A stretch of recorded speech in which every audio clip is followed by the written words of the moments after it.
You see it all the time. The people with the image and the big houses and the flash cars, they're in bankruptcy court frequently. We've seen it all. We trust far more the process, and that if the deal's right, the money will come to it. If we want to step up, we've tried to step up about 6 places in one go, from buy-to-lets to big land deals. That didn't put us off, and we just dug deep. The more experience that you get, the bigger the problems you have, the bigger the numbers are, the bigger the cock-ups could be, and your altitude is just constantly being raised. I offered 108,950 and he went, great, shook my hand, and that was the deal done.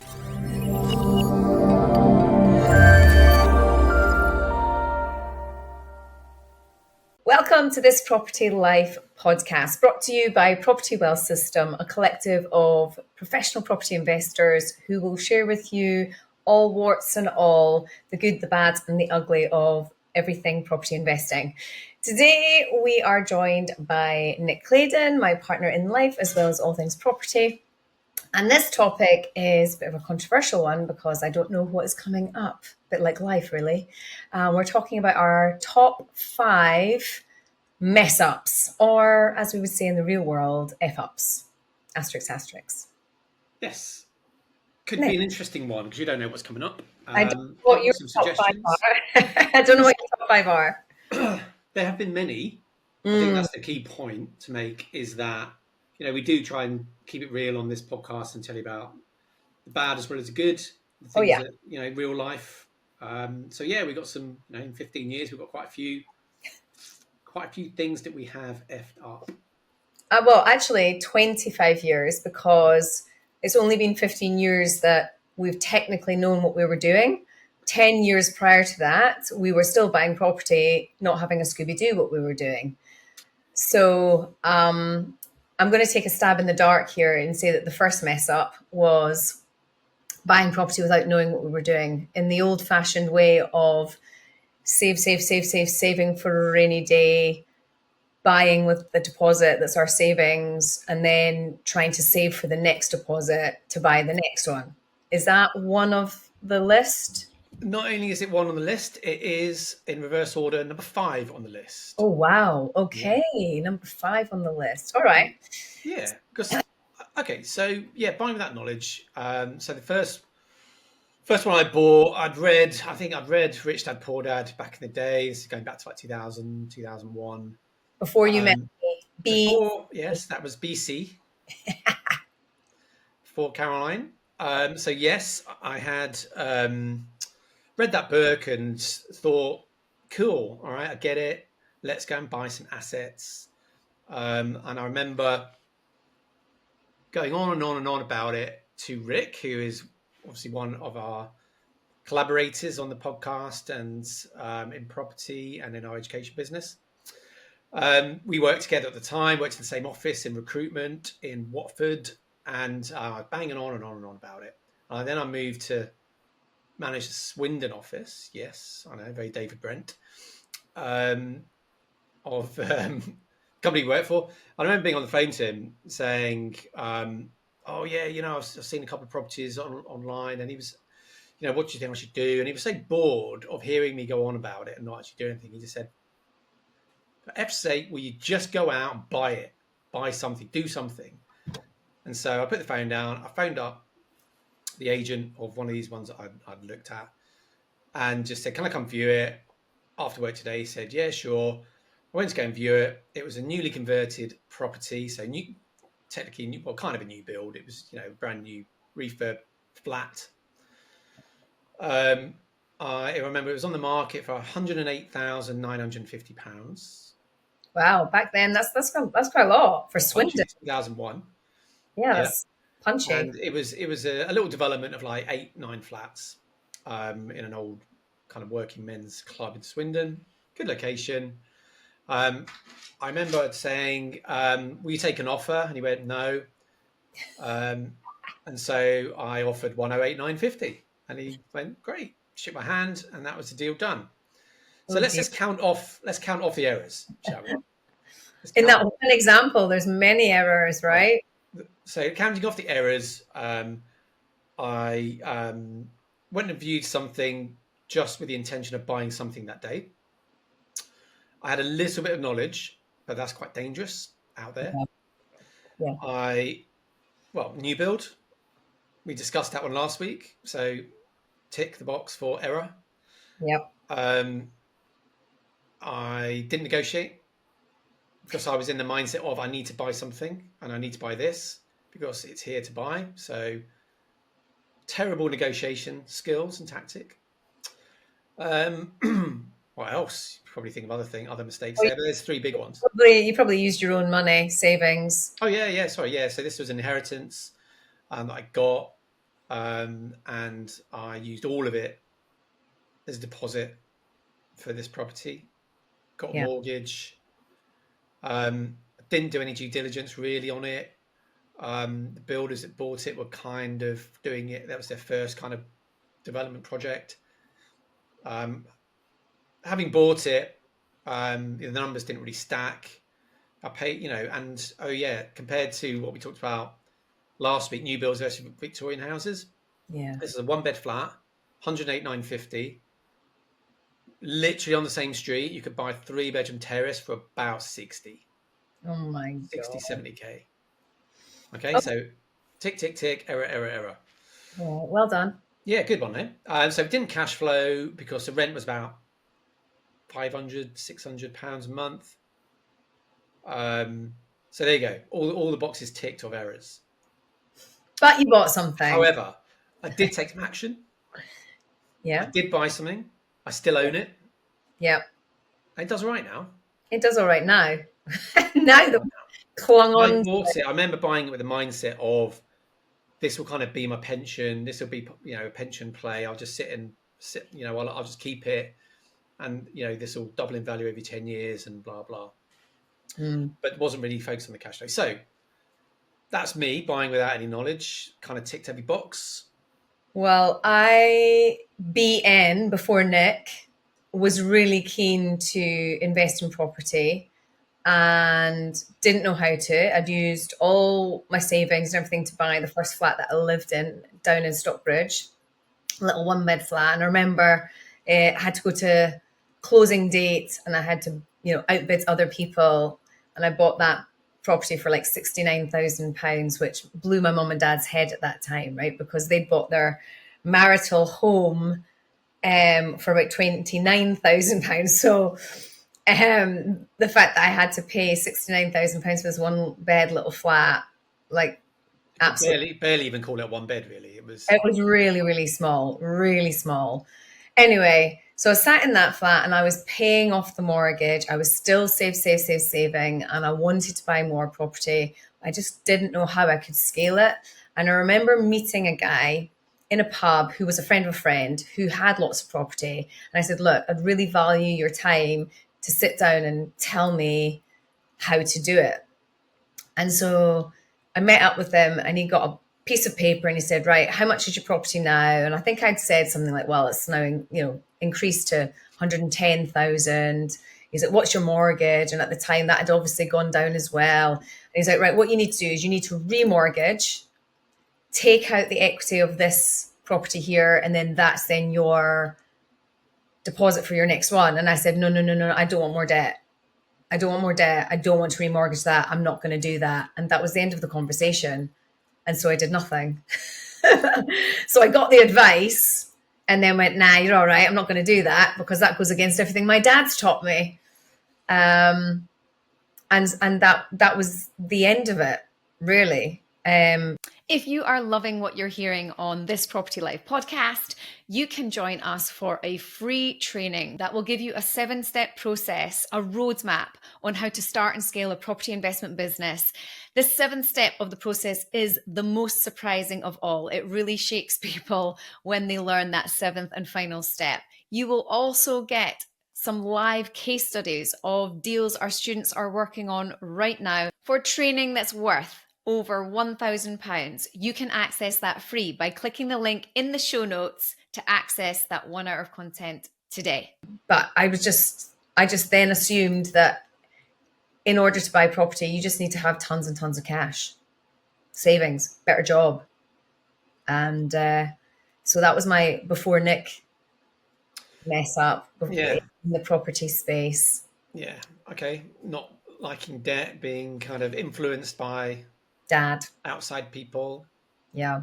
Your dad having worked for a bank, to be Well, fair, so had his entire career built on other people's debt, which is probably part of the problem. well, yeah, he's a trained chartered accountant, and he'd seen a lot of businesses, fail using bridging and debt. And he was always about cash flow, cash flow, cash flow, cash flow. You got to be, Oh, he's right about that. Yeah, he's definitely right about that. Cash flow on a monthly basis and saving for a rainy day. So all of that was good. But my dad didn't have any assets. He didn't have a property portfolio. So I was really torn and conflicted by these two pieces of information that I was getting from different parties at the time. And then, of course, we then got together and thought, right, we need to buy some property, don't we? And I remember at the time thinking, we know people that have got like 30 flats in and Yeah. around Edinburgh. How on earth are they doing that? Yeah. If, it's taken us all this time just to do one, and how are we going to save up that amount of money for deposit? We just couldn't work it out. Yeah. And that led on to other things, which, I think we've kind of talked about, but yeah. Okay. So number 1 or number 5, Number counting 5. down, Wow. buying without knowledge. Right. Okay. See if you can get what's number. We'll give you another one, another major mistake you think we made. Well, leading on from that, when we got together, we were complete numpties trying to do property together without knowing what we were doing. And I remember we bought a 1-bed flat in Gorgie. Gorgie being a up and coming area of Edinburgh at the time. It's still up and coming. It's still up and coming. 20 years later. And to save on costs, because there was I remember there was some really special, like 125% mortgage that was on offer or something, wasn't it? Because we didn't really have any savings. But we researched, and there was this special mortgage that came out, 125%. So we didn't really need to have any savings, which was great. So that was 2006, 2007, and that was Northern Rock who were offering 125% mortgages at the time. 2005, 2006, something like that. Yeah. So we're like, great, we don't need any deposit. We can get a little 1-bed flat. Fantastic. We'll get a doer-upper, add the value. And to save on costs, we decided to do the DIY ourselves. So I would say renovation. It was an old person's flat. An old guy had lived in it forever, and I remember it really clearly. It had the kind of stone brick. This is a small flat, and it still had a bricked up fireplace, and it needed everything. Yeah, new bathroom, new gas central heating. Just pausing on that one. What skills did we have at that time to renovate properties? Let's just list them. Well, number 1, you can barely hang a picture. So how we thought we were going to renovate this place. Oh, and we thought we would do it in like a couple of months max. Yeah. And I ended up in hospital with a DIY injury. Paint in the eyeball? Paint. I think it was something to do with paint. I didn't wear safety goggles because let's face it, health and safety is not my priority. I remember there was one Sunday afternoon, we were so frustrated with just how rubbish the tradesmen had been, because obviously we weren't going to do the gas safety, the gas, central heating. Yeah, we weren't going to do that part, and we were going to get someone to do the fitting of the kitchen and all of that stuff. But the gas central heating was the first thing that needed to go in. And we, again, used a mate of a mate as a plumber who turned out to be an alcoholic, who never turned up. And it was really awkward because we couldn't bollock him because he was a friend of a friend, but we were getting frustrated. So we decided, sod it, we're going to go in there and just start stripping the paint. Just do something. But this was a guy who'd retrained. He'd been a trader or something. And a friend of a friend, he's just retrained as a plumber. That's it. We're like, oh, okay. So he'd probably be quite cheap. Yeah. He was. And I remember quite clearly, he came round and looked around this tiny little flat. And for a plumber who knows what they're doing, installing a combi boiler and 5 radiators in a little flat, 3 days, maybe a week at most. And I remember his first day was literally him walking around, looking at everything with a tape measure. And then after a couple of hours, he was like, right, okay, I'll be back tomorrow. I'm like, okay, is that it? He was like, yeah, I've got to go and like think about how I'm going to do all this. Now I know what he was doing was actually coming out, and then he went straight to the pub. I remember meeting him for this kind of slight sideline, but I found it quite fascinating. I went to meet him for a drink to discuss it at some point, and in the time it took me to, I think, have 1 pint of Guinness, he had a bottle of wine and 2 pints, and I was just like, what? Wowzers. Yeah, so basically, certainly faster at drinking than he was at doing gas central heating. So we probably at drinking, terrible at plumbing. Yeah, we probably lost about 2 months. Easy. Just faffing, 2 to 3 months, just faffing around with this guy again, because we were trying to not be, bollocking corners. Yeah. We're trying to save money, cut corners. But also we didn't, that using friends of friends thing, I actually think that is a mistake as well, because it does then make it really awkward to pull somebody up about something that's not up to scratch. It took us a while to then find somebody that was good, that was reasonably priced, that was then available, which then led to that frustration and then going around there with a steamer. Remember, we hired that steamer from B&Q to like steam off all the wallpaper, and I was attacking the walls with the stripper, not having a clue what I was really doing. And that's when I think a piece flicked off the wall and ended up in my eyeball, and then ended up in A&E. So that was a nice weekend. Yeah. So that was a learn. Don't do DIY. Don't hire friends of friends that you can't say you're sacked, you're rubbish. Don't try and cut corners on price or quality. That 1-bed flat took us 6 months easily. 6 months. Should have taken 3 to 4 weeks. Yeah, 3 to 4 weeks. Every mistake you can make. Yeah. I remember putting in, buying an IKEA kitchen without having measured it properly, and then the guy trying to fit it, trying to again cut corners, not having them fit it. Somebody else come and fit it. He goes, no, mate, can't fit IKEA kitchens, all different, wrong size. I'm like, what are you talking about? And, I remember having him to have to, fudge back in this kitchen anyway. Every mistake you can make with that one, but we still own it. We still own it. It performs really well. Performs really well now. It's never been empty. The rent has probably doubled on that monthly since we bought it. Yeah, not a great little flat, but that was a total cock up. Again, we didn't make our money when we bought it. We didn't get a discount. 125% mortgage, and then Northern Rock went completely bust, and then the mortgage moved to somebody else, and then I remember we also took advice off a solicitor. So in Edinburgh, in Scotland, a lot of solicitors, particularly in Edinburgh, a lot of solicitors sell property rather than agents. Yeah, I remember, this was an old person's flat. It was around depths of winter time. Everything was there to negotiate a really good deal on this. And I remember it was probably on the market for 105 or 10 or something. I remember speaking to the solicitor saying, well, I want to offer low on this. And they're like, oh, no, you can't do that. You should offer what it's on the market for, really. And I was like, oh, okay. And so we pretty much, again, paid asking for it. And I reckon we could have got that. I think, from memory, I think we paid 105. Yeah. And we probably could have got it for probably 80, I reckon. Yeah. Anyway, so again, we're being open and sharing all of our mess ups here. It's very cleansing, but we still own it. That doesn't mean that does very nicely. We probably make, I reckon, just that little flat on its own, probably £400 a month cash flow off that. Yeah. But that's because we've sat it out, and also because we've then scaled. Right. So if you'd only had that place in Swindon and we only had that one place, we'd be thinking, God, it ain't worth it, because the tax would have absolutely slabbered it.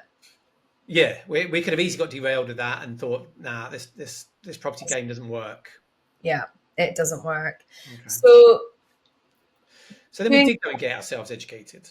Yeah, so doing it without knowing what we're doing, trying to cut corners on price and do DIY. Just even my tradies that I train on my courses, I say, I know that you're amazing joiners. I know you're amazing electricians and plumbers, but please, please, please just pay someone to do it, because you need to be out there finding deals and raising money, because that's actually going to make you the cash, rather than you spending time putting the gas central heating in or fitting the kitchen or whatever. Anyway, in that 6 months, if we'd known what we were doing properly, how many could we have bought?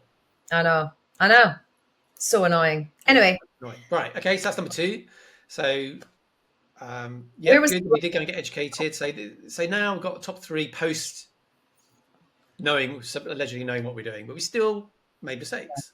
Well, bear in mind that when we got educated, I'm just going to quantify this because the education program that Property Wealth System offer is very different to what we experienced. So Yeah. we were educated by an American owned company that had a little subsidiary here in the UK. And it was basically attend a course, attend another course, attend another course, and then be mentored. And that was it. There was no networking. There was no Facebook groups. There was no community. There was no anyone at your beck and call. It was you're on your own. Here's a course on how to do it. Get as much from that as you can. And then off you go. Good luck. So there was a lot of people who were just course junkies, turned up, did a course, and then did nothing. So yeah, that's why we know that you need to have a lot more support than what we got, because we made mistakes even after the education because, well, we can go on to why. Yeah. All right. We're gone then. Okay. So next one. So what do we do? What's another mistake that we made, you reckon? Big one. I mean, there's loads. There's hundreds of little ones. Okay. I know you're really putting me on the spot. Yeah. After we were educated, I would say we got easily distracted by what I call the shiny penny syndrome, where our focus was absolutely buy to let social housing central belt of Scotland. Boom, done. That was it. However, in the first couple of years or so, there was 2 major distractions that we wasted time on, I believe, that were not part of our plan, and that we again thought were going to be the shortcut to hitting the goals. So the first one would be setting up a letting agent. Now, for goodness sake, right? We were doing property to get out of a job. We met a letting agent who hated his job, and we were like, cool, well, we've got a load of landlords. You know how to do lettings. Let's set up a lettings business. You do all the managing of it, and we'll run it. What did we know about running a letting agency? Nothing. We don't want to deal with tenants. We don't want to deal with maintenance. And suddenly we had ourselves a business that we didn't want. Now, don't get me wrong, it was a good cash business, but the time that we spent and you going with this guy who we were in business with to do inspections and meetings and all that, that was a load of nonsense. That was completely derailing us. We should have just been focusing on bloody buying the properties. And join us for our 3-day property intensive workshop. This is world renowned. This is the program I took global for Rich Dad Education and Robert Kiyosaki. This 3-day intensive workshop will go through a step-by-step process on how you are going to choose the correct strategy for your life, your circumstances. We'll go through the pros and cons of each of these strategies, and then we'll show you how to actually pinpoint your investment area, how to find the deals in that investment area, as well as how to do the deal analysis. That deal analysis saves you from making any expensive mistakes in the property market. We'll show you how to raise the money. There are more than 40 different ways of raising money to structure your deals in a creative way. We'll show you how to make lump sums of cash, as well as residual monthly income. We'll also look deep into the whole psychology and how you can use debt to create generational wealth. We'll go into multi-million pound transactions, as well as the little baby buy-to-lets at the start. And we'll show you how to actually create that wealth plan for the future so that your generations to come can benefit from the work you put in today. When you secure your ticket to the next 3-day intensive property workshop, you will also qualify for our bonus material. We have a learning platform with over 20 videos and downloadable documents to get you started and prepared for attending the workshop. In those videos, whenever they're updated, you will get access to that content. We will also make sure on the workshop that you get a one-to-one consultation with a property investor so that you can have a bespoke strategy specific to your life so that you can hit the ground running after the workshop. We don't want you to attend a course after course after course. We want you to get results now. To secure your place in our world-renowned 5-star rated sellout property workshop, Click the link in the show notes to secure your spot now. Spaces fill up quickly, so don't delay. I think it was coming from a place of, not, I don't want to say the word desperation, but probably there was a bit of that. We're like, there's a cash business here. We can make cash flow, 10% off everyone's rent. If we get 50 properties under management, 100 properties under management, then that's an extra couple of £1,000 a month or whatever. I think that's where we were at with it at that time. Well, I had getting distracted. That was my number 3. Getting Oh, there we distracted. go. I wasn't going to say that one. Oh, there we go. To be honest, I'd kind of forgotten that. Well, not forgotten, but pushed that to the back of my brain somewhere because it was, that was dark times. But yeah, I wasted a lot of time in meetings, pointless meetings, and running around Central Belt doing something I didn't want to be doing. Yeah. And I hated dealing with tenants. I hated dealing with landlords. Yeah. It was like being in recruitment again. I was like, what am I doing? Yeah. We only had it for about a year and then we just sold it. Yeah. We were like, nah, we want out of this. I think we worked out pretty quickly, probably month 2 or 3. Like, actually, what are we doing this for? I know we're making some money, but actually, this is not what we're wanting to do. No, we're not saying, don't have a sideline business. Absolutely, it's what we teach is have sideline businesses that can generate business for sure. We just didn't particularly enjoy lettings, and it is a full-time job. Yeah, we thought we could do it part-time, and we really couldn't. Yeah. Okay, I'm gonna have that one, but I'm also going to throw into the mix getting distracted by. We got ourselves up and running. We're doing well. What we're doing was working. I think we got a bit bored, which sounds a bit crazy, really, because I think we bought something like 12 houses in 15 months or something. Well, you were averaging like one a month, and one a month. We were just like little houses across the Central Belt, distressed. Follow the model, buy them distressed, do them up, rent them out, refinance them. Got a bit boring. I mean, like that's a bit mental, but it did. Yeah. And then we suddenly started thinking that we could do. I can't remember how it happened. I think through. It was one of those meetings through this whole lettings business. Oh yeah, it was a meeting. You had a meeting with someone who said that they could sell land and that we would get 1% of selling the land, and the land was going to be millions of pounds. And we were like, so just kind of time frame this. So it was a couple of guys who had worked for one of the big land agents up in Scotland. Yeah. This is post-recession 2008-9. This is probably about 2010. So a lot of people lost their jobs in that particular industry. So these were a couple of guys who were like, oh yeah, we can, we know loads of people with land. Yeah. If you know lots of people who are looking to buy through your network, we could do some great land deals. Yeah. Right. What did we know about doing land deals? Nothing. Like literally zero.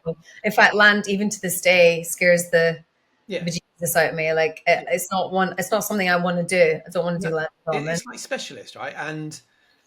And these guys probably didn't know what they were doing when they were working, but at that time, who was buying land? Who was spending millions of pounds on land deals? Nobody.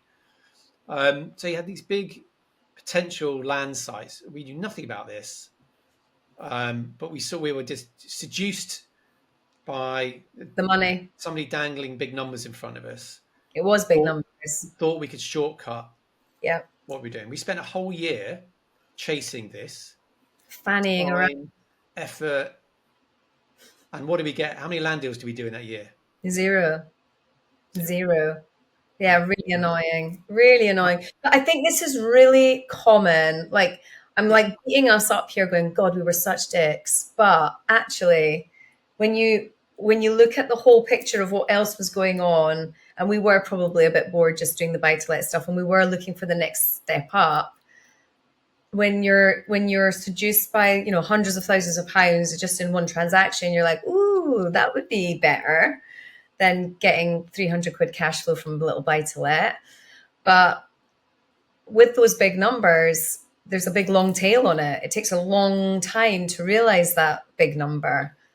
We know that now, but at the time, we were also still in this space of trying to learn as much as we possibly could. So here we are with people around us who know stuff that we don't know. Maybe we can learn from them while we're doing. So there was some sensible decisions behind it. But yeah, we did no land developments, we did no land deals, and we did not make the big hundreds of thousands of pounds out of any of that. No. And I remember really frustrated at the end of the year. And we went and had a chat with one of our old mentors Yeah.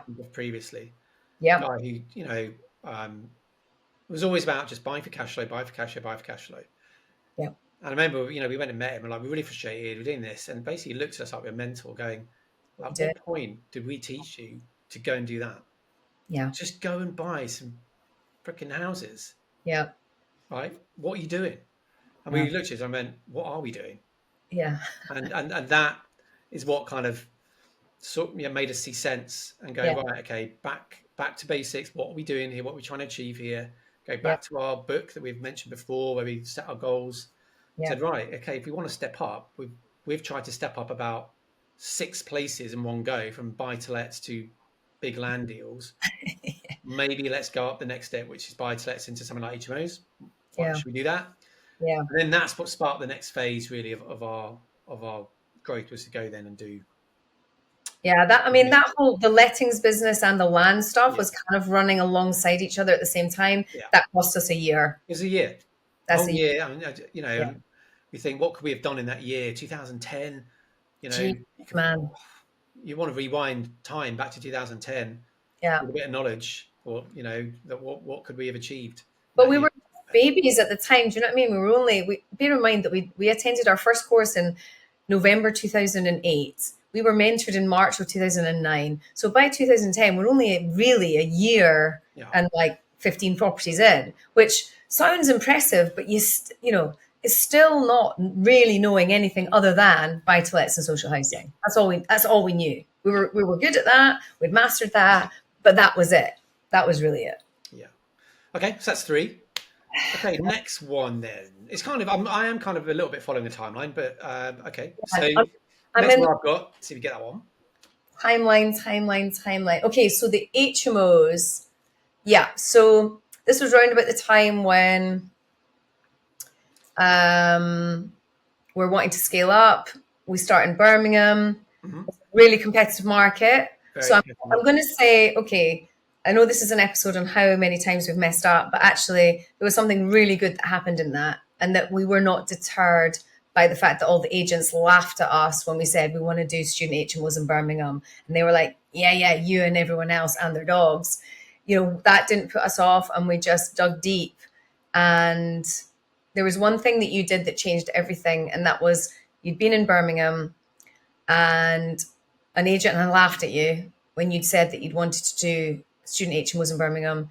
And then you told him you'd driven down from Edinburgh, which is like a 5-hour drive, and that you were going back to Edinburgh that day. And he texted you that night and said, I've got a potential property that is going to qualify to be turned into an HMO. The viewing's tomorrow. And you looked at me and said, this guy's testing me. I've got to go to that. And you got back in the car, drove all the way back down to Birmingham, and you viewed. And the shock on his face when you turned up again, he instantly then knew you were serious. And that was how we got into that market. So that was good. I'm going to give you a pat on the back for that one, because I feel a little bit. This has been recorded, isn't it? Everyone heard that. Everyone heard that. Nah, we'll dump that. Bit of credit for me. That bit out. Just to set the scene on that a little bit. So this was, a particular strategy around HMOs, which I'd seen operate in a different place when I was actually working with somebody. I was mentoring somebody in Cardiff, and I'd seen a model where local investors were taking 3-bed houses and literally gutting them and extending them and turning them into sometimes 8-bed student HMOs, like high spec, like literally dropping ceilings and all sorts of crazy stuff. Totally blew my mind. I thought, I want to do that. I get that. Don't want to do it in Cardiff. Let's see if it works in Birmingham. Went to Birmingham, saw that people were doing something similar, and thought, right, that's what we're going to do. And that's when that led to talking to agents who all said, well, yeah, you and everyone else, everyone's trying to do that. And then, showing commitment and blah, blah, blah. Okay. So yeah, it is related to that. And my number 4 mistake is related to this.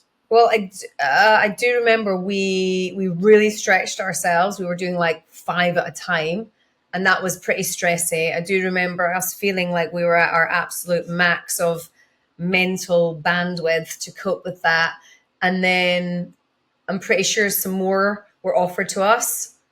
And I think we bottled it. And looking back, we shouldn't have bottled it. But I think Yeah. the mistake was we bottled it. Well, yeah, there's a particular one where I was offered these houses, like streets of houses, in a very, what they call Golden Triangle in City Oak in Birmingham, which is where you basically need to be if you're doing that student market. It's only about probably 15, 20 streets. That's it.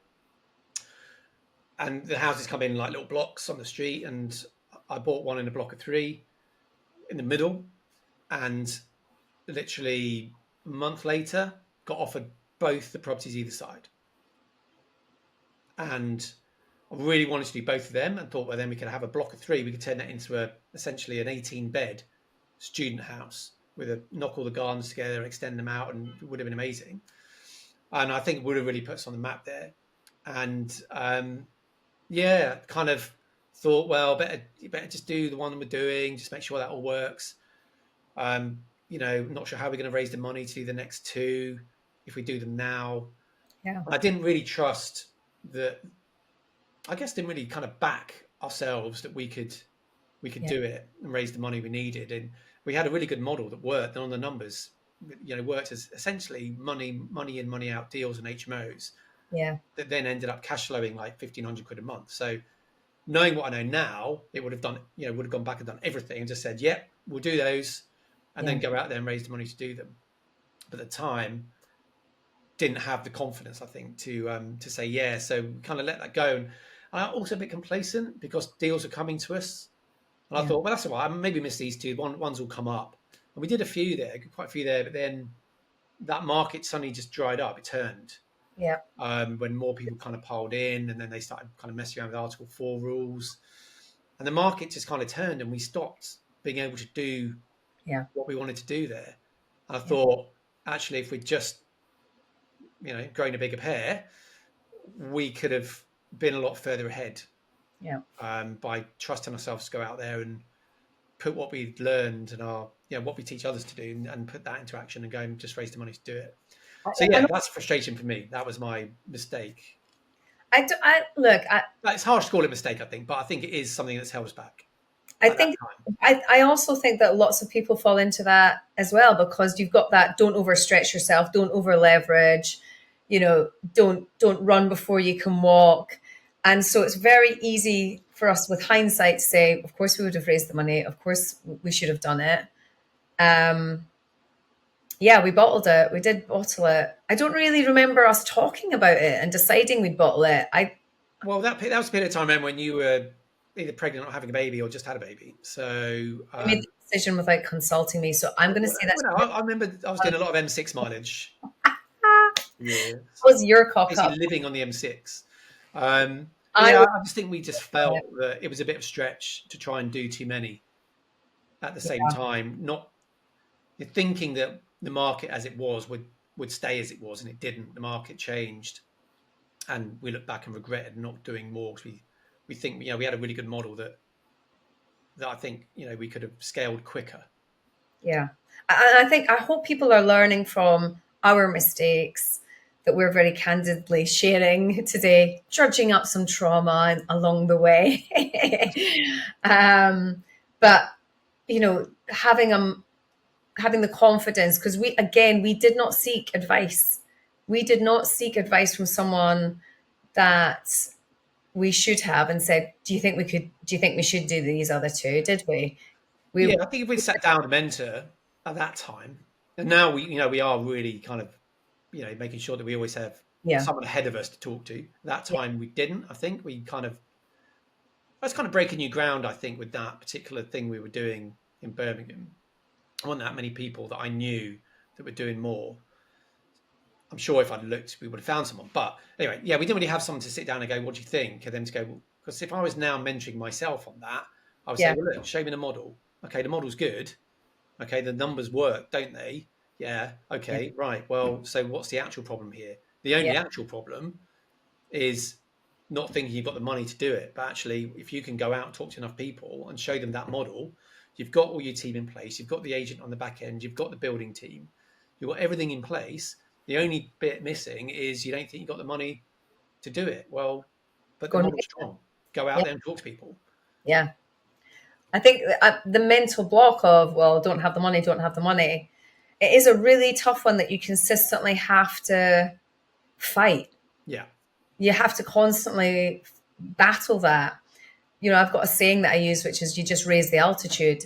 You know, the more experience that you get, the bigger the problems you have, the bigger the numbers are, the bigger the cock-ups could be.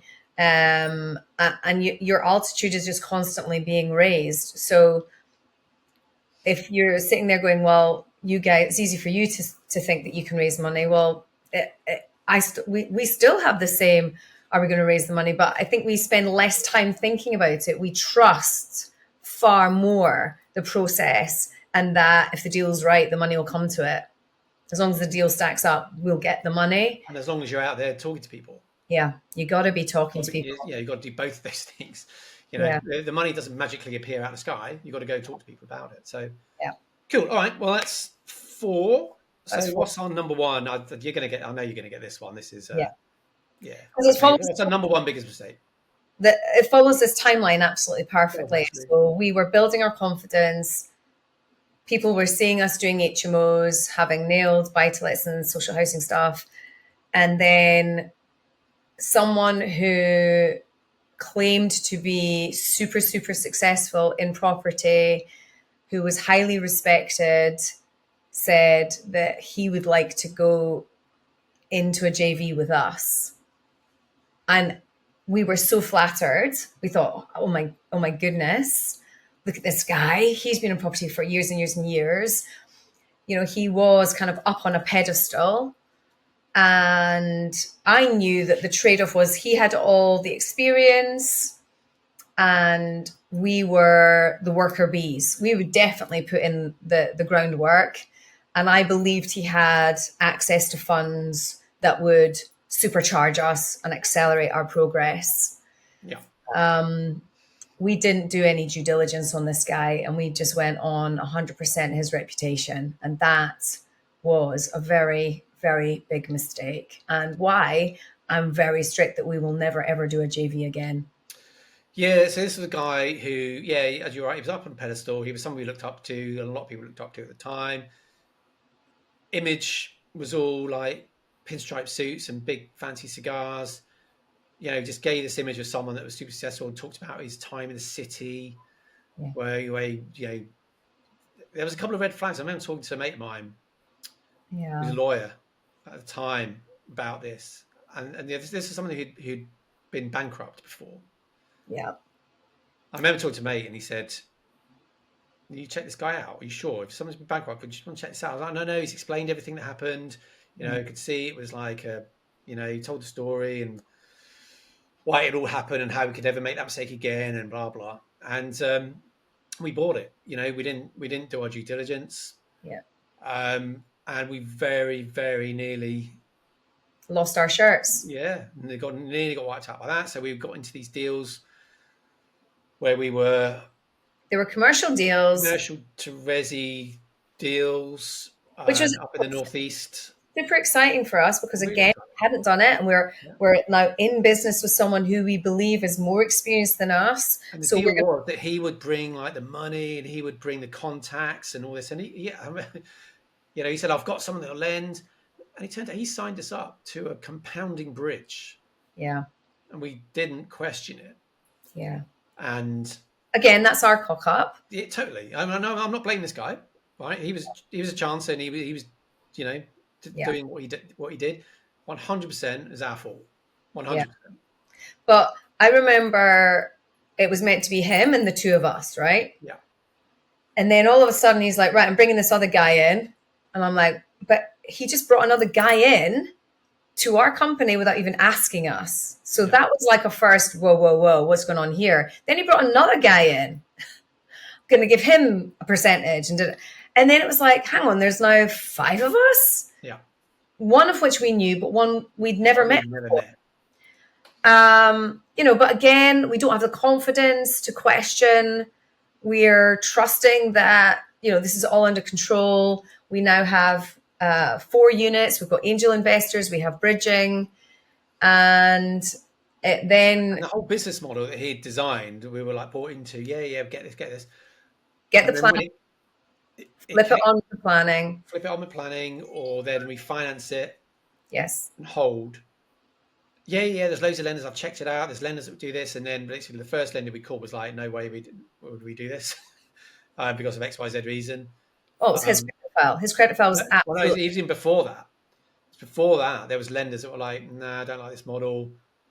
And that's when we started to get a bit concerned, because we essentially were doing resi above commercial and trying to hold the whole unit. And there was lenders like, nah, we're not going to. Yeah, we didn't like it. And then we did find a lender that would look at it. So that we were literally down, from being like, there's loads of lenders that do this. We were literally down to one lender that would do it. So then we put in the application, and then I remember getting this phone call of, holy shit. Yeah. Do you know this guy's background? His credit file's knackered. From the broker, just like, you are being blacklisted because this guy has got 9 credit defaults. Yeah. Tried to hide it. And no lender will look at you now. Yeah. And we were like sat there. I remember I really clearly sat there going, what the hell are we going to do now? We've got these 4 units. We can't refinance them. We haven't even finished developing 2 of them. Yeah. And I remember him calling us at one point and going, right, we're a bit short this month. We're going to have to put a couple of grand in each. And me going, whoa. That was never part of the gig, right? Yeah. Feeding the beast. Like, what are you talking about? And that's when he kind of turned and he was like, well, we've got this bridge. We've got to pay this bridge. Yeah. Like, well, what's going on with the bridge? And it was basically about to expire and go on to a compounding interest rate. And I did the maths and like, holy shit. Yeah. We are in serious trouble here. Yeah. So then, obviously, he then realized that everything had come to light about his background, and he then disappeared. He disappeared. He literally was like, puff of smoke, gone. He is ill. Ghosted. And his wife then appears saying, yeah, he's really ill. He's really ill, with some form of, undiagnosable disease where he's really tired. He can't get out of bed. He can't hold a pen. He can't talk. They don't know what's wrong with him. And we're like, okay, we're sympathetic to that illness, but we've got some shit to sort out here. Yeah. Between the 2 of us and the one guy we did know that was now in bed with this whole thing, all 3 of us dug us out of this hole, and it cost us 40 grand per party. And the reason why it cost us 40 grand was we had angels invested in that deal. Yeah. And we could have just shut the company down. We managed to sell all 4 units, but but we were left in a hole. Yeah. We were 80 grand short. We were 80 grand short.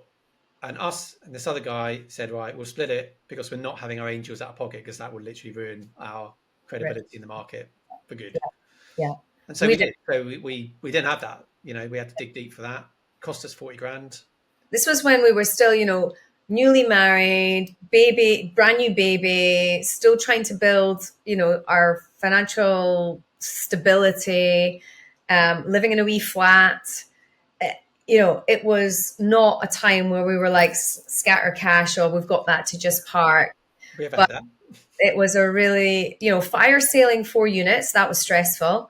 We managed to get a couple away in auction, and we managed to get a couple of, southern investors to probably pay more than we would have certainly paid for these units. Yeah. But we just lobbed them in auction, and we managed to get some decent sales, and we got ourselves out of it. We had to really dig deep, and it taught us a lot. Yeah. It was a major error. The biggest error being we didn't check out this potential partner. Yeah, I mean, I think literally one look at the credit file. If we'd asked credit file, he would not have given it to us, and we would have known straight away. Yeah. We're not doing this. All the bluster and bravado and showing off was absolute smoke and mirrors, which is why, and this is sort of pre-social media. And so now when I see stuff on social media, it makes my blood boil, because I know people are getting duped by this kind of show. It's the same thing. The guys in the suits leaning on Bentleys and flash cars outside mansions. It's just, come on, we're better than that, aren't we? It's, I guess the lesson for us and everybody else and anyone listening is, look, check people out. Yeah. It's easy. You go into company's house, Yeah. and you check them out. And if someone's talking about how amazing they are at property, and you check them out on company's house, and there's literally nothing there, What does that's a that tell you? flag. That's a red flag. If you're going into a JV with somebody and you say, as part of this process, I need to see a copy of your credit file on any of your financial, um, codependence credit files, Yeah. and they don't want to show you that, run very fast in the other direction. I mean, particularly if you're going to be going for lending, it's that it was because there was no exit. The only exit we had was we had to sell. We couldn't refinance. And I remember we heard, well, in fact, this guy wrote a letter, didn't he? And it was calling us all sorts of things because we decided to fire sale these properties, and saying, we got to just hold them and develop them out. And we find out we're like, Mate, we want to hey, get far away from this you. is like, we are out of this. There's no way we're going deeper in this hole. We are out. Interesting. So I guess what that taught us was it for anything, whenever I think after that, when we looked at people who were all the image, we could see through that. It taught us to see through that and to see that, look, forget the image. In fact, the people that have all the image, they're probably not the ones you want to be getting involved with. Yeah. Because we've seen it all. We've seen in this industry and, particularly in property education, you see it all the time. The people with the image and the big houses and the flash cars, they're in bankruptcy court frequently. It happens a lot. And such BS. Check people out. I mean, that guy, funnily enough, has never bought a property since. No, we never spoke to him again. Never spoke to him again. Stayed totally underground, completely underground, and that was it. He realized he'd been rumbled, and that the ego couldn't take it. Yeah, the ego really couldn't take it, and so this mysterious disease that made him really tired, kind of hung around. But I mean, look, it was an expensive lesson. It was a stressful lesson, and again, we got bloody sidetracked. If we just carried on doing what we were doing by ourselves, knowing what we knew, we wouldn't have got.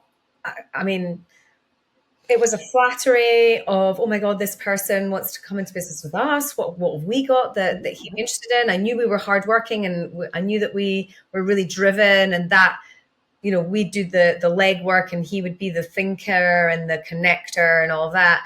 You know what? In JVs, I now absolutely hold myself to task on what on earth has that person got that I don't have? And rather than use them for that, I'm just going to go and bloody well get that myself. If you're going to do that, we're not saying to everyone don't do JVs, right? But we're saying if you are going to do JVs, have a good reason for doing JVs. Yeah. What is the other party bringing to the table that you can't go learn now?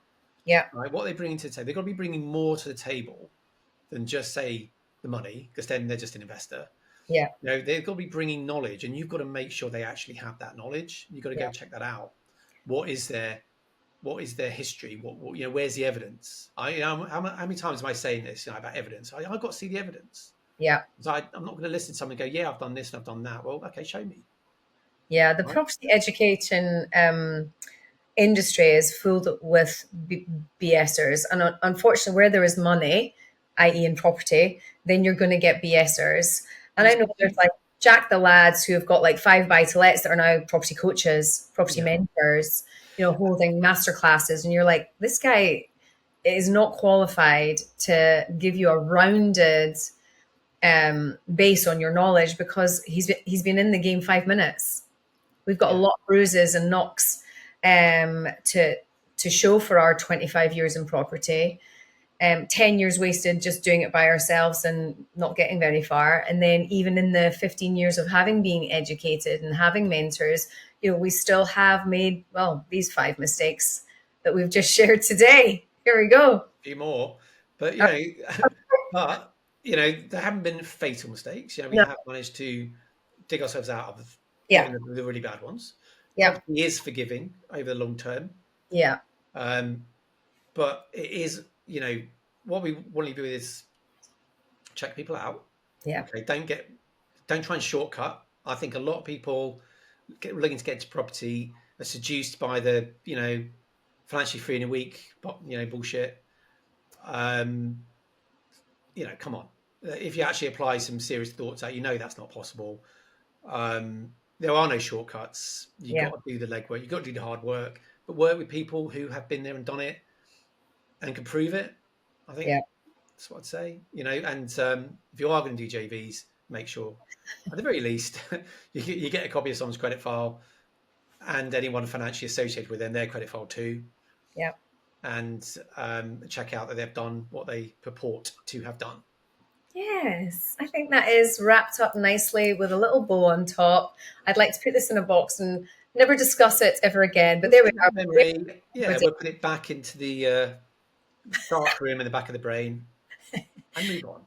I'm sure in 5 years' time we'll be sharing mistakes made between now and in 5 years' time. But again, this is all part of learning, isn't it? And these are lessons, and every day is a school day, and there's always more to learn.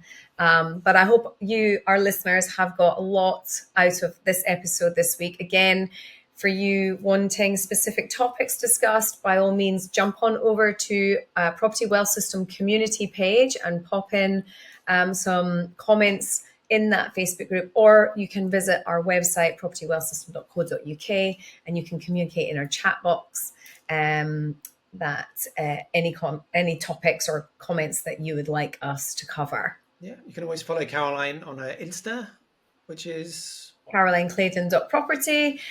We are about to start a refurb on Monday. So by the time this episode comes out, the builders will be in situ. I will be sharing the progress of that on my Instagram and my Facebook page. So make sure that you tune in there. And I'm no doubt that we will be chatting about that delightful development on this podcast very, very soon. We are going to be in London at the Excel Centre on the 13th and 14th of November.